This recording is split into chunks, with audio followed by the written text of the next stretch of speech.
O programa Saber Direito desta semana é com o professor Sérgio Mourão. O curso é sobre direito econômico. Tem dúvidas sobre o assunto? Mande um e-mail para nós, saberdireito@stf.jus.br. Você também pode estudar pela internet. É só acessar o www.tvjustiça.jus.br. Olá, eu sou o professor Sérgio Mourão Corrêa Lima, da Universidade Federal de Minas Gerais, leciono Direito Comercial e estou aqui para um curso sobre análise jurídica da economia. É uma linha de pesquisa nova que faz o contraponto à análise econômica do direito. Nós todos já conhecemos a análise econômica do direito, estudado há muito, que procura enxergar o direito com os óculos da eficiência, da celeridade, da aplicação dinâmica do direito. Ou seja, enxergando o direito a partir do viés da economia ou dos princípios ou das regras econômicas. E nós estamos desenvolvendo na Universidade Federal de Minas Gerais o contraponto a isso. Ou seja, nós estamos querendo entender o que é a economia, quais são seus princípios e nortes, para então dar a esses nortes, dar a esses princípios, dar a essas bases o tratamento próprio do direito, ou seja, enxergando a economia a partir do que é justo, do que é correto, do que é permitido de acordo com a Constituição e de acordo com a nossa legislação. Do nosso curso, nós vamos tratar das agências reguladoras, do mecanismo de regulação e fiscalização das instituições financeiras. Por último, dentro do nosso esquema, nós vamos fazer um estudo de caso sobre a operação que envolveu o Pan-Americano e os outros atores que participaram da estruturação e que participaram da implementação da operação. Por fim, nós vamos fazer um resumo a respeito disso, tratando e relembrando os institutos da análise jurídica da economia com uma recomendação para a inclusão de um capítulo sobre o mercado financeiro no projeto de Código Comercial que ora tramita, tanto na Câmara dos Deputados quanto no Senado Federal. Muito bem.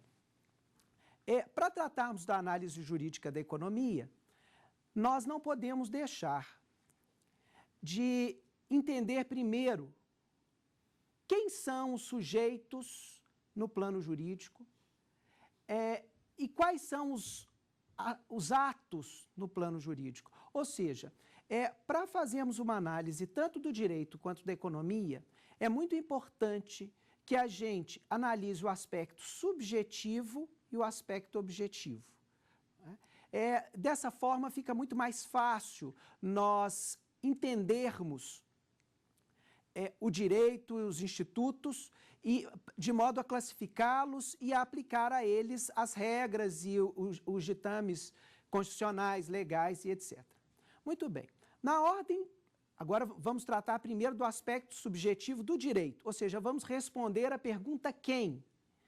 E para respondê-la nós temos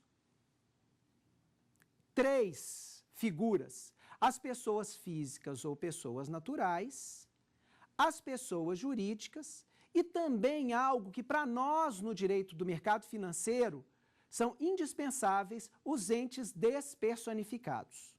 Muito bem. As pessoas físicas ou naturais não temos muito o que dizer. Quanto às pessoas jurídicas, nós precisamos diferenciá-las entre as pessoas jurídicas estatais e as pessoas jurídicas não estatais.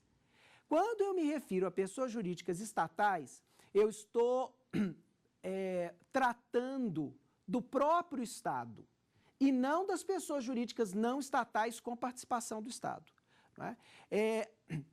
Ninguém maneja uma ação contra a República Federativa do Brasil ou contra o Brasil. A gente ajuiza ou pode ajuizar uma ação contra a União, que é a personificação do Estado brasileiro. Não é? Da mesma forma que podemos entrar com uma ação contra o Estado de São Paulo, ou o Estado de Minas Gerais, ou contra o município de Salvador, enfim. Estas são as pessoas jurídicas estatais, a personificação do próprio Estado. Elas se diferenciam das pessoas jurídicas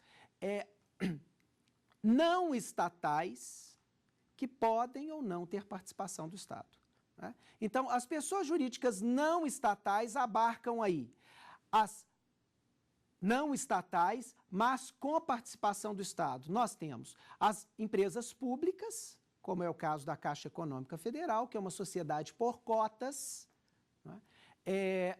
Onde a totalidade das cotas é detida por entes públicos federais e a sociedade de economia mista estruturada sobre a forma de sociedade anônima, da qual o Estado faz parte. E nós temos, então, além das pessoas jurídicas estatais, que são a personificação do próprio Estado, das pessoas jurídicas não estatais, mas com participação do Estado, as pessoas jurídicas não estatais que não têm nenhuma participação do Estado. O direito, no aspecto objetivo, envolve os atos jurídicos, né? E esses atos jurídicos podem ser unilaterais, podem ser bilaterais, podem ser contratuais, podem ser atos praticados na esfera societária, podem ser atos praticados pelo poder público, não é? Mas sempre esses atos devem se conformar ao ordenamento jurídico, ou seja, Constituição, lei, decisões jurisdicionais, atos administrativos e aí sim os atos unilaterais de vontades e os contratos, ou seja, formando o ordenamento jurídico. Então, analisando a resposta o que no direito, nós temos os atos que devem se conformar a este ordenamento jurídico. Muito bem. Analisando também a economia sobre os aspectos subjetivos e objetivos, nós temos que responder primeiro a pergunta o que na economia. Precisamos entender o que a economia trabalha, ou com o que a economia trabalha, ou qual é a temática estudada pela economia. E não podemos esquecer que a economia estuda a cadeia produtiva, que começa com a atividade de produção, ou seja, indústria, passa pela atividade de intermediação, ou seja, comércio, compra para revenda, e por último, culminando com a venda ao consumidor. E obviamente que nós estamos falando da indústria de serviços e de produtos, da intermediação de serviços e de produtos e do consumo de serviços ou de produtos. Para o exercício destas atividades econômicas, nós temos aqueles fatores, que alguns chamam de fatores produtivos, outros tratam como fatores econômicos, não é? Primeiro, os insumos. Me refiro a matéria-prima, maquinário, recursos tecnológicos, água, energia. O segundo insumo é a mão de obra. Tanto a mão de obra no sentido do trabalho manual, como os operadores de máquinas, os administradores da empresa e também os pesquisadores que desenvolvem a tecnologia necessária ao exercício das atividades econômicas. E nós não estamos mais em tempo de escravidão, portanto, precisamos remunerar a mão de obra. Nós também não podemos praticar o confisco, ou seja, nós também temos que pagar pelos insumos. Tanto para pagar os insumos quanto para remunerar a mão de obra, nós precisamos de recursos financeiros. E estes recursos financeiros, no caso daqueles que têm sobra, são próprios. Mas há também os recursos financeiros que são captados junto ao mercado financeiro, junto às instituições financeiras, que nós vamos tratar como terceiros. Muito bem. A economia, no seu aspecto subjetivo, e aí nós temos que responder a pergunta quem na economia, envolve, primeiro, os agentes normativos e fiscalizadores, ou agentes reguladores e fiscalizadores, não é? Que são, na verdade, o Estado regulando, não é? Ou fiscalizando, ou atuando no sentido de gerenciar o funcionamento da economia e das atividades que a compõem. E como agentes econômicos propriamente ditos, nós temos aqueles que exercem a indústria, o comércio, a prestação de serviços e até mesmo o consumo. Ou seja, as pessoas físicas, as pessoas jurídicas, estatais não é? Não estatais, portanto, com ou sem participação do Estado. Muito bem. Do exercício das atividades econômicas, tanto as indústrias, tanto aqueles que exercitam o comércio, que o fazem com lucro, devem aplicar esse dinheiro de diversas formas. Tá? Ou seja, tiveram lucro da atividade que desenvolveram, esse lucro vai ser alocado de diversas formas. Agora, chamo a atenção dos senhores para um fato. Teve lucro antes de direcionar esse dinheiro para qualquer outro lugar. Esse dinheiro é depositado num banco. Nós não estamos mais na época em que o dinheiro era guardado debaixo do colchão, até por razões de segurança. Logo, antes mesmo de direcionar esse dinheiro para qualquer outro, para qualquer outra atividade ou para qualquer outro destino, né, para qualquer outro objetivo, o dinheiro é primeiro depositado no banco. Depois, quando o dinheiro já está depositado no banco, aí vai se definir por reinvesti-lo nas próprias atividades, ou seja, se uma indústria, né, se o dinheiro vai ser reinvestido para continuar a produção.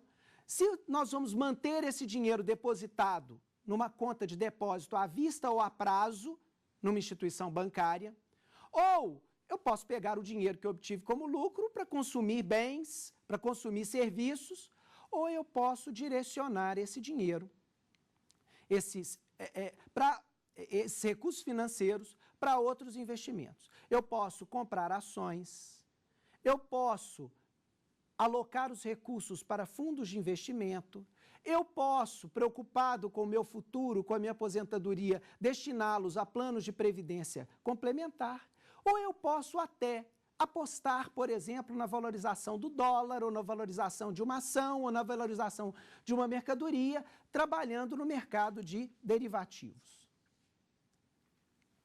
Muito bem. Aqui nós entramos no ponto central da economia, que é o funcionamento dos bancos. Há necessidade do dinheiro. Esse dinheiro, como nós já vimos, antes de qualquer outro destino, é depositado no banco. E o banco tem a possibilidade de emprestar esse dinheiro.